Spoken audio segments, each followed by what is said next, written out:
السلام علیکم لسنرز، کیسے ہیں آپ سب؟ امید ہے خیریت سے ہوں گے۔ تو چلیے شروع کرتے ہیں آج کی سیکنڈ ایپیسوڈ آف ربط بائے زرمین کشف۔ عریش، تم نے مزید اب نہیں پڑھنا تو پھر تم نے مستقبل کے بارے میں کیا سوچا ہے؟ ہمارے ساتھ کاروبار سنبھالو گے یا پھر کچھ اور کرنے کا ارادہ ہے؟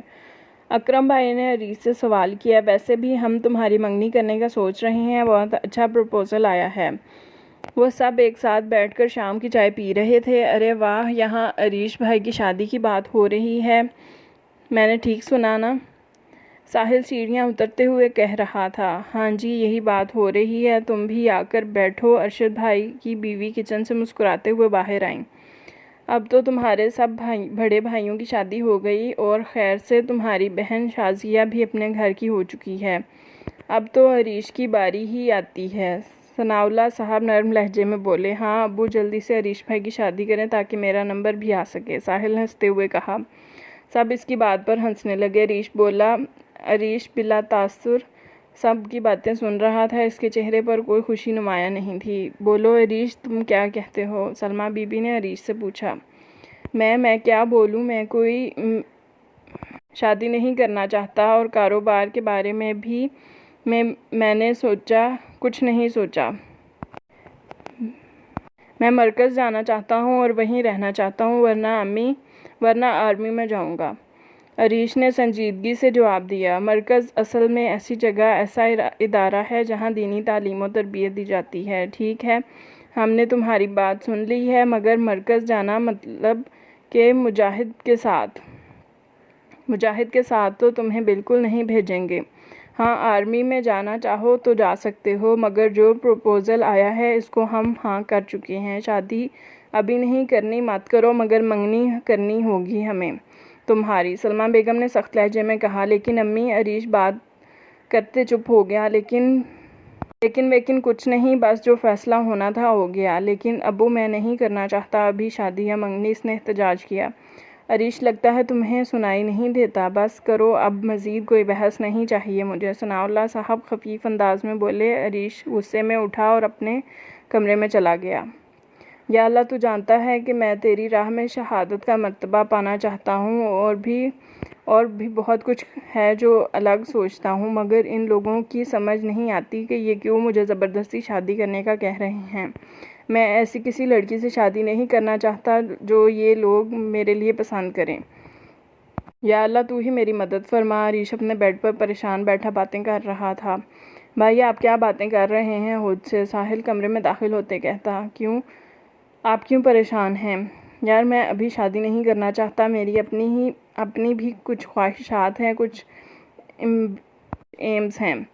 عریش زمین پر نظریں جمائے ساحل سے بات کر رہا۔ تو بتائیں بھائی، مسئلہ کیا ہے؟ آپ کیوں شادی نہیں کرنا چاہتے؟ اور ابھی تو صرف منگنی کرنے کی بات ہو رہی ہے، شادی کہاں؟ ساحل عریش سے کہتا ہے۔ ساحل، میں کسی ایسی لڑکی سے شادی کروں گا جو میرے جیسے خیالات رکھتی ہو، مجھے سمجھے، جس سے میری منگنی کی جا رہی ہے، پتہ نہیں وہ کیسی ہوگی، اس کی سوچ کیسی ہوگی۔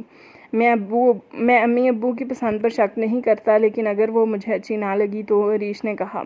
لو جی، آپ بس اس وجہ سے منگنی سے انکار کر رہے ہیں یا کوئی اور پسند ہے؟ سچ بتائیں، میں آپ کی سفارش کر دوں گا، ساحل نے ہنستے ہوئے کہا۔ یار، میں مذاق کے موڈ میں نہیں ہوں،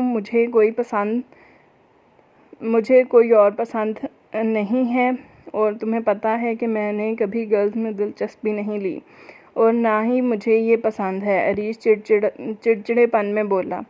تو بس پھر کوئی مسئلہ نہیں، ابھی تو صرف منگنی کی بات ہو رہی ہے نا، ویسے بھی جب تک آپ اپنے پاؤں پر کھڑے نہیں ہو جاتے تو کون سا شادی ہو جائے گی؟ ابھی امی ابو کی پسند سے منگنی کر لیں، آپ اس کو دیکھ لیں، پرکھ لیں، پسند آئے تو شادی، ورنہ منگنیاں ٹوٹ بھی تو جاتی ہیں۔ ساحل نے اسے مطمئن کرنے کی کوشش کی۔ عریش اس کی بات سے خاص مطمئن تو نہیں ہوا، مگر اس نے سر جھکا لیا اور کہا، ہاں یہ بات بھی ٹھیک ہے۔ کچھ ہی دنوں میں عریش کی منگنی کر دی گئی۔ اس کو لڑکی پسند نہیں آئی، نہ ہی کچھ رسم و رواج۔ رات کے وقت تقریباً 10 بجے زمل نماز پڑھنے کے بعد جائے نماز پر بیٹھی سامنے دیکھتے ہوئے اکیلی باتیں کرتے ہوئے۔ یہ چیز زمل کے معمول میں شامل ہو چکی تھی کہ اس کی ساری دوستیں ہونے کے باوجود وہ اپنی ہر خوشی غمی زیادہ تر ایسے ہی تنہائی میں بیٹھ کر اپنے آپ سے اور اپنے رب سے بانٹتی تھی۔ اللہ پاک، آپ تو جانتے ہیں میں کیا سوچتی ہوں۔ اللہ جی، یہ دنیا والوں نے الگ الگ معیار کیوں بنا رکھے ہیں؟ دنیا کسی کو اس کی اصل حالت میں قبول کیوں نہیں کرتی؟ مجھے سمجھ نہیں آتی کہ کہیں باہر جانا ہو تو اچھے کپڑے پہنو، خوبصورت لگنا، نہیں تو لوگ کیا کہیں گے؟ کسی سے زیادہ بات نہ کرو، اونچی نہ بولو ورنہ لوگ کیا کہیں گے؟ ہر بات پر یہ کہ کوئی کیا کہے گا، ہم کسی کو اچھے لگتے ہیں یا نہیں، یہ کیوں ہوتا ہے؟ کوئی بھی ہمیں ویسا قبول کیوں نہیں کرتا جیسے ہم ہیں؟ سب کی نظریں ہمارے ظاہری رکھ رکھاؤ پر کیوں ہوتی ہیں؟ تو بتانا میرے اللہ، یہ دنیا ایسی کیوں ہے؟ کیا سب کچھ ہمیشہ ہی ایسا رہے گا؟ کیا ماڈرن ہونا، اپ ٹو ڈیٹ ہونا ہی سب کچھ ہے؟ کیا میری سادگی سے میں اچھی نہیں لگتی؟ وہ کافی دیر ایسے ہی اللہ سے باتیں کرنے کے بعد اٹھی اور اپنے بستر پر چلی گئی۔ زمل کے گھر پر سب جلدی سو جاتے تھے اور زمل بھی، مگر کبھی کبھار وہ جب بالکل فری ہوتی تو وہ اپنی ڈائری میں اپنی کچھ حسرتیں قید کرتی تھی۔ ان نرم نرم ہاتھوں میں ایک لال رنگ کی ڈائری اور ساتھ نیلے رنگ کی پنسل، وہ بہت پیاری سی ڈائری کھولتے ہوئے سوچوں میں گم ہو گئی۔ میں نے آج اپنی دوست کے بوائے فرینڈ کے بارے میں سنا تو بہت حیران ہوئی۔ لوگ کیسے کسی کے ساتھ چھپ چھپ کر تعلق بنا لیتے ہیں؟ وہ ابھی بھی سوچ رہی تھی، کسی سے پیار ہو جانا اور کسی کو گرل فرینڈ بنا کر ٹائم پاس کرنا دو الگ باتیں ہیں۔ پتہ نہیں عائشہ کے ساتھ کیا معاملہ ہے، کوئی اس کے ساتھ ٹائم پاس کر رہا ہے یا یہ بات شادی وغیرہ تک بھی جائے گی؟ مگر جو بھی ہو، یہ سب غلط ہے۔ لڑکیوں کو سمجھنا چاہیے کہ عزت کا معاملہ نازک ہوتا ہے۔ کسی سے ایسے تعلق بنانا کتنی غلط بات ہے۔ ایسی باتیں چھپی تو نہیں رہتی اور جب سب کے سامنے آتی ہیں تو کتنی بے عزتی ہوتی ہے، اور جو گھر والوں کا بھروسہ ٹوٹتا ہے وہ الگ۔ زمل اچانک سے چونکتے ہوئے ڈائری کی طرف متوجہ ہوئی۔ یہ میں کیا سوچ رہی ہوں؟ میں تو ایسی نہیں ہوں، نہ تو میں کیوں ایسا سوچ رہی ہوں؟ ڈائری کے سفید پنوں پر اپنے دل کے الفاظ بکھیرتے ہوئے تو آج میں اسی بارے میں لکھوں گی۔ میں کسی سے پیار نہیں کرتی، نہ کسی سے متاثر ہو کر کسی سے کوئی ریلیشن شپ بنایا۔ بچپن ختم ہوا تو امی نے ایک ہی بات ذہن میں ڈالی کہ بیٹا، عزت کا معاملہ بہت نازک ہوتا ہے، عزت ایک بار چلی جائے تو پھر نہیں ملتی۔ یہ شاید امی کی باتوں کا ہی اثر تھا کہ میں ایسی ہوں۔ ایسی سوچ بھی میں اپنے اندر پیدا نہیں ہونے دی۔ گھر والوں کا مجھ پر بھروسہ، مجھے ہر جگہ جانے کی اجازت دے دینا اور کہنا کہ بیٹا، اپنے ارادوں کی حفاظت کرنا تمہیں خود کرنی ہے، یہ سب میرے کردار کی مضبوطی میں بہترین اجزاء تھے۔ اور بنتے بنتے میں ایسی بن گئی ہوں کہ سیکھنے لگی ہوں، دوسروں کی زندگی سے سبق لینے لگی ہوں اپنے لیے۔ زمل یہ سب لکھنے میں مگن تھی۔ زمل ابھی تک جاگ رہی ہو۔ باہر سے عظمیٰ بیگم کی بلند آواز بلند ہوتے ہوئے یہ سوال انہوں نے کمرے کی لائٹ آن دیکھتے ہوئے پوچھا تھا۔ جی امی، بس سونے لگی ہوں، کچھ کام کر رہی تھی۔ زمل نے ان کو بلند آواز سے کمرے میں ہی سے جواب دیا۔ پھر سے ڈائری پر نظریں جمیں اور لفظ پھر سے تحریر ہونے لگے۔ ایسا نہیں کہ میں فیلنگ لیس ہوں یا مجھے پیار نہیں ہو سکتا ہے، مگر مجھے بھی پیار ہو سکتا ہے، مجھے بھی کوئی اچھا لگا ہو یا اچھا لگے، لیکن مجھے لگتا ہے کہ دل ہمارے اندر ہوتا ہے، ہم دل کے اندر نہیں۔ مجھے اپنی زندگی میں اپنی مرضی سے محبت ہونی ہے، اس سے جس کو میرے امی ابو میرے لیے چنیں گے، جسے میرے اللہ میری زندگی میں لائے گا، جس سے مجھے چھپ کر تعلق نہ بنانا پڑے، چھپ کر بات نہ کرنی پڑے، کسی کو اس کے متعلق کوئی اعتراض نہ ہو، جس وجہ سے میرے گھر والوں کی عزت پر آنچ آئے، میرے بھائیوں کے سر پر کبھی میری وجہ سے نہ جھکیں۔ ہاں، میں کروں گی پیار اپنی مرضی سے، یہ میرا دل ہے اور میرا اختیار ہے اس پہ۔ سطروں پر الفاظ کے موتی بکھرتے گئے اور اسے وقت کا اندازہ بھی نہ ہوا۔ ارے پاگل زمل، کتنا وقت ہو گیا ہے؟ وال کلاک کو دیکھا جس پر 1 بج چکا تھا، اور اس نے ڈائری بند کر کے بیڈ کے سائڈ دراز میں رکھی اور سو گئی۔ دوپہر کا وقت تھا۔ زمل اور اس کے گھر والے چائے پینے کے لیے ایک ساتھ بیٹھے تھے۔ عظمیٰ بیگم نے چائے کا